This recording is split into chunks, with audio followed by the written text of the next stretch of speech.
তখন অন্য মানুষ বললো, হুজুর আপনি কোনো জবাব দিলেন না, আপনাকে এরকম গালি দিল।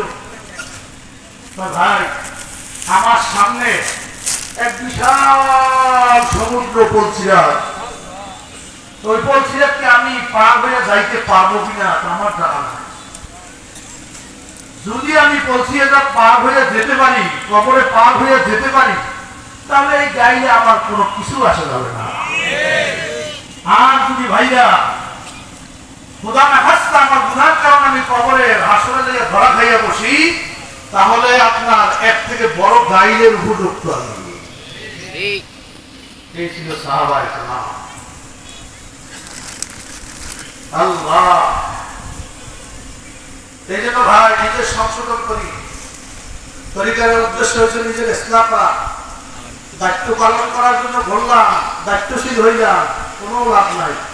নিজের ইসলাম যদি করতে না পারলাম, কথা ঠিক না? ঠিক। আর কোরআনুল কারীমের মধ্যে আল্লাহ তাআলা শয়তানকে যখন জান্নাত থেকে বের করছে, তখন শয়তান কসম খাইছে।